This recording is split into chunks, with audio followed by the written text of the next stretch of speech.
He is the Alabama beat writer for the Tuscaloosa News and Tidesports.com with an emphasis on men's football and baseball, but also touches on some basketball as well. Ben Jones is with us. Good morning, Ben. Hey, Gary. How's it going? Doing well. Good to have you. I want to jump into kind of a spring practice. We're about 10 practices in, and we've got A-Day coming up a week from tomorrow, another scrimmage. So you've had an opportunity to kind of watch this team. I follow your notes on Tidesports.com. Granted, the media viewing period isn't nearly as long as we would like it to be, but at least we do get an opportunity to see these guys. Just we're about 2/3 of the way through spring practice now. Just some takeaways and some things that have caught your eye this spring. One of the things that I think has caught my eye is how much confidence they seem to have in the secondary this year. Obviously, it's a big difference from last year when they were replacing just about everybody there. Spring 2019, fast forward, and all of a sudden you've got Trevon Diggs coming back from injury, who's been healthy this spring. You have Patrick Surtain, who had a very nice freshman season, Shaheem Carter, Xavier McKinney. It'd be nice to have Deontay Thompson back, but it sounds like Nick Saban has a lot of faith in Jared Maiden, the guy who's been around and certainly knows what to do. There are some other spots on the defense, particularly maybe defensive line and inside linebacker where they're not quite as confident, where it seems like they still have a lot of work to do. But I don't think that when people talk about having to kind of reconstruct the defense this year, it's a total rebuild like some people are making it out to be.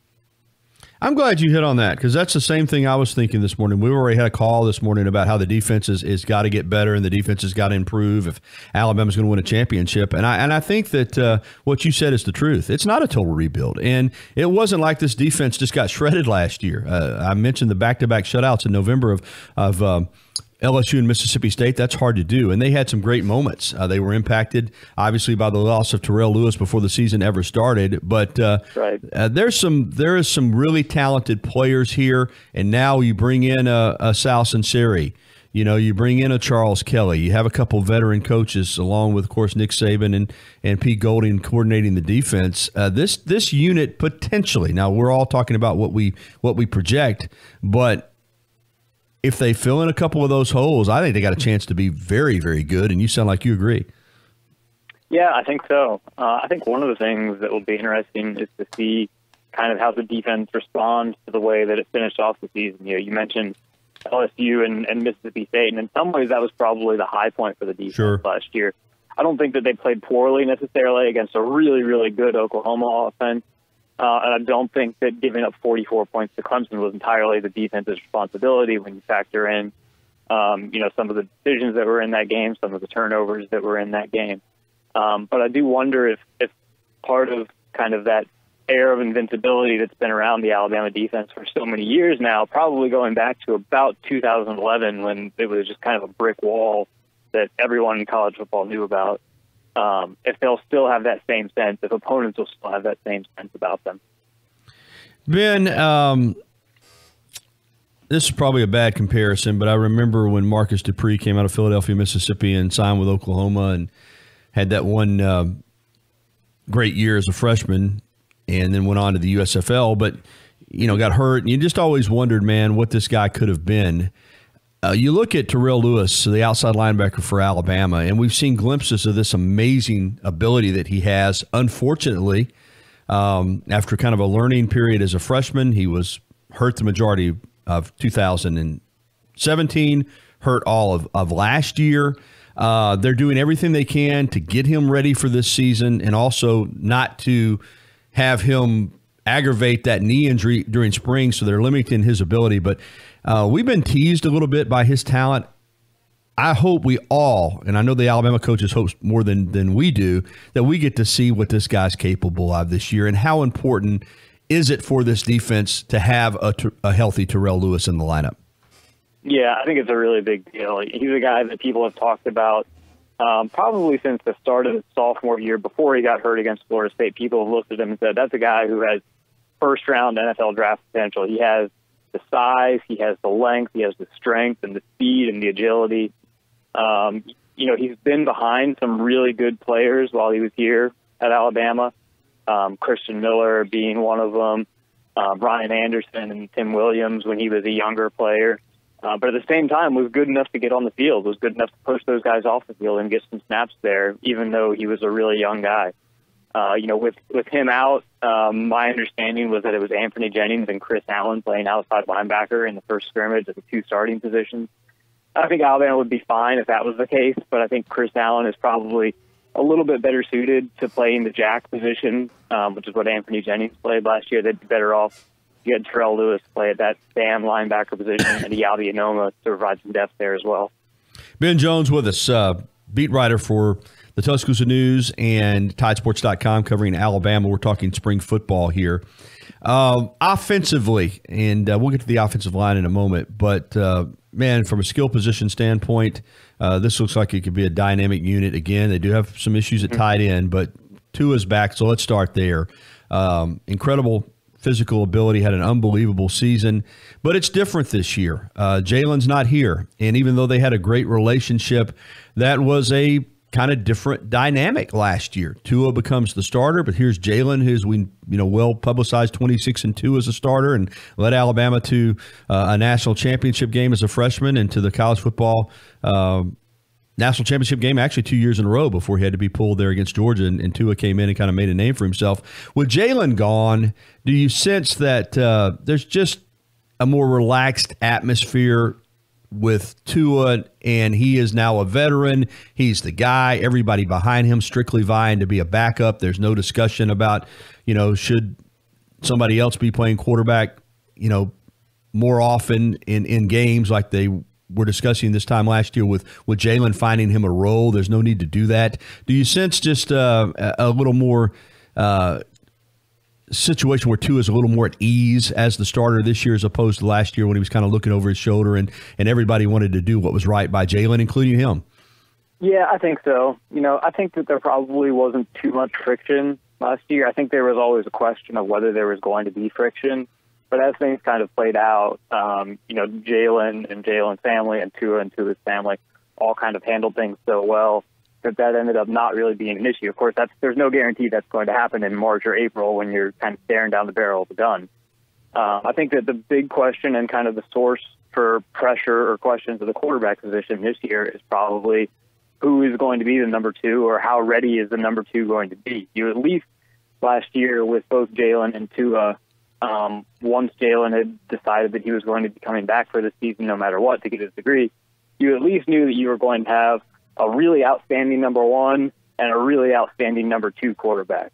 Mac Jones is a guy who's played here that I've heard a lot of good things about, but just hasn't done it at the level of either Tua or Jalen, obviously, and will probably have to continue to develop. I don't know that they'll get to the point this year where they had the kind of confidence in him that they had in Jalen last year as the number 2.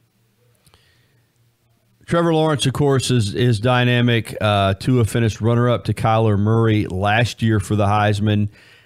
This is probably, let's be honest, going to be his last year at Alabama. We anticipate that he'll go on to the draft next spring. Is he the Heisman Trophy favorite in your mind, Tua Tagovailoa?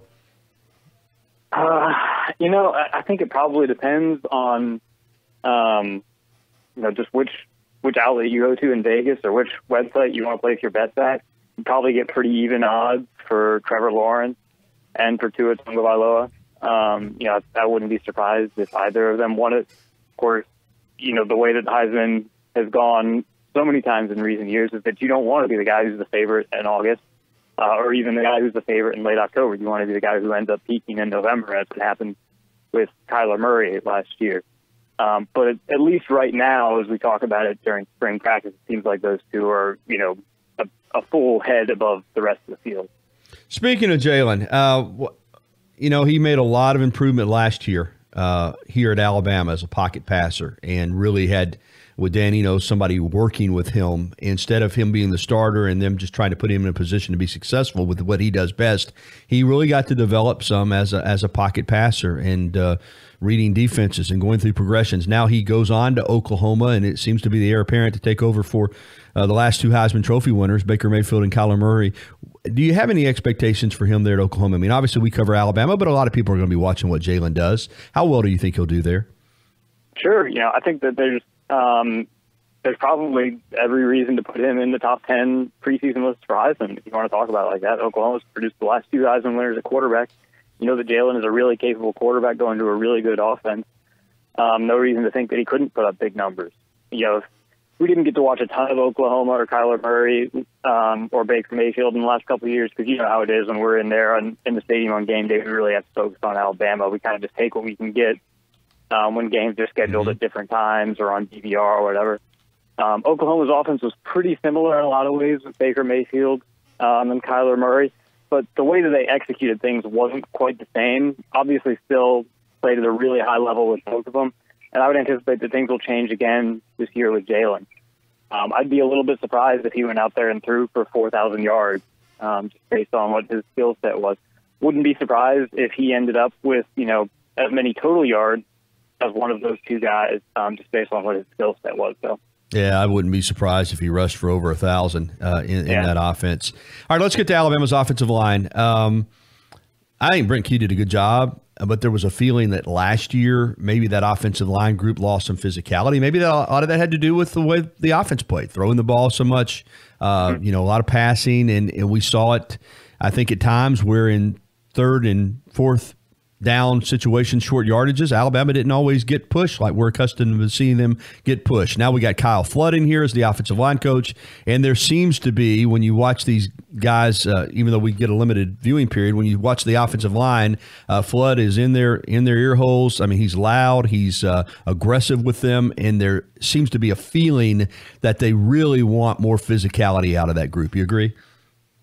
Yeah, I think so. I think that part of that probably goes back to what Nick Saban talked about on day one of spring camp, talking about the Alabama factor and trying to reestablish that level of dominance.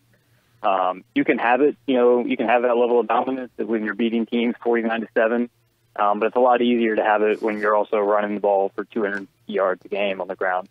That was something that last year's offense could do, you know, if defenses sold out, in particular, to try and stop the pass. But wasn't necessarily just what their default was. I don't know that this year the offense will default to going back and being a real run-heavy, run-first type of scheme. That just wouldn't make sense given the personnel that you have. But I think that Alabama, as long as Nick Saban is here, and as long as they have running backs like Najee Harris, like Brian Robinson, like Trey Sanders on the roster, they're going to make sure that they can establish the run and go back to the run whenever they need to. Ben Jones with us here, Alabama beat writer for TideSports.com and the Tuscaloosa News, talking spring football with the Alabama Crimson Tide. What are they going to do at tight end? They have even moved Cameron Latou over there. That is one area where you lost a terrific pass-catching tight end in Irv Smith Jr. You're losing Hale Hinches, who's kind of a glue guy, and some questions there at tight end. What's that position looking like? I'd say that Miller Forrestall is probably the guy who's most likely to get the most playing time. He has the most experience of any of the guys who are coming back.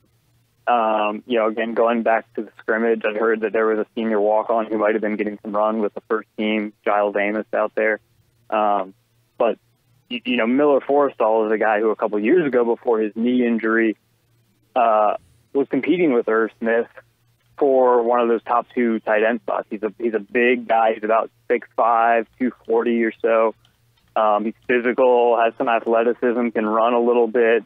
Not quite the same type of player as what Irv Smith is, not quite the same type of player as what Hale Hedges is, but he's a really good player in his own right. But I'm also just curious to see if the offense this year, if their personnel looks a little bit different, how they use different packages. You know, last year you almost had an embarrassment of riches because you had four really good wide receivers, you had two really good tight ends, and no one would look at Hale Hedges' receiving numbers and say that he was a dominant tight end, but still had a very important role as a blocker and played a lot. You had three really good running backs, and this year it's a little bit different. You still have those four really good wide receivers, but you don't have a lot that's proven there at tight end. You have less that's proven there at running back. I wonder if we might see more four wide packages this year. If you might see more packages where there's just one running back on the field, whereas last year you'd see Josh Jacobs out there and some two running back packages. It would just be interesting to see kind of what the composition is and the personnel that they decide to go with. Special teams, as Nick Saban pointed out after the scrimmage on Saturday, is a lot more than just punting and place kicking. And Alabama does have good special teams. I mean, my gosh, Waddle's a dynamic return man. They're usually good on coverage. A lot of areas where they're really good. But place kicking and punting last year were issues. Let's get to punting. Mike Bernier, who kind of took over that role before the Tennessee game as the punter, bested the freshman scholarship punter Skylar DeLong, is put his name in the transfer portal. That would seem to indicate that Skylar DeLong must be punting better, and Bernier doesn't think he's going to be the punter. You've also got Will Reichard coming in from Hoover, highly recruited place kicker and punter. And, of course, you got Joseph Bulovas back as the kicking specialist from last year. What are you able to gather on the specialist and how they're doing, and what does Bernier leaving say about the possibility of Skylar DeLong or obviously possibly even Will Reichard handling the punting duties this year? Right. Well, Nick Saban said after the scrimmage on Saturday he thought that Skylar DeLong had improved, thought that Will Reichard punted well when he punted the ball, also used Will Reichard as a kicker. I think that Reichard probably has the ability to do all three phases of the kicking game. That's place kicking, kickoff, and punting. But in today's day and age, it's just very unusual to see a guy do all three at the college level. And I'd be surprised if that's how it ends up shaking out. I'd be a little bit surprised if you didn't see Joseph Bulovas in there either kicking field goals or doing kickoff. It might be the case that Skylar DeLong wins the punter battle. It might be the case that you have three different guys who do those three different jobs. It might just be the case that you only have two of them once the season rolls around. Some of that can obviously change based on what their productivity looks like going into fall camp and into the season. The way that Alabama's kicking game ended the season was not the same way that it started the season, with Austin Jones handling some of the extra points and Skylar DeLong being the punter. By the end of the season, both of those jobs have shifted. Finally, on football, and then I want to ask a baseball question. Nick Saban, everybody says, gosh, he's more intense, and I find that hard to believe. I mean, I just think his intensity level is such that it's hard to be more intense. But certainly he has talked about the Bama way, and he's talked about that team last year maybe lost some of the ideals that make Alabama football what it's been under Nick Saban. He seems bound and determined not to let that happen again. I think he's challenging the players in terms of leadership. So I don't know that I'll say that he's more intense, as I've been told, but he certainly seems determined to get that Bama way back. Whatever that encompasses, he felt like they lost a little bit of it last year, clearly, Ben. Yeah, I think one of the interesting things, and maybe one of the more difficult things for Nick Saban or for any coach to try and address is to find out how guys are going to react when they're put in really difficult circumstances, when they're put in situations that are really not going their way. And that's hard to do in spring, obviously, when you're kind of doing limited things. You don't have your full roster there. You're not playing against another team. That was also probably difficult at times last year for Alabama during the regular season when you're beating teams by 30 and 40 points. There were times when the team was challenged last year, when they were in difficult games, when they were in physical games. But the biggest challenge that they faced probably was there in the first half against the Clemson game. And at that point, things seemed to unravel just a little bit, maybe not as bad as what everyone would make it out to be. But I think that he probably wants to make sure that the next time that guys are in a situation like that, they'll be able to respond a little bit better. That's hard to do during spring, like you said, but you have to take the first step towards being able to build a team that can handle a situation like that at this time of year. All right, Ben, before I let you go, let me ask you about Bama baseball.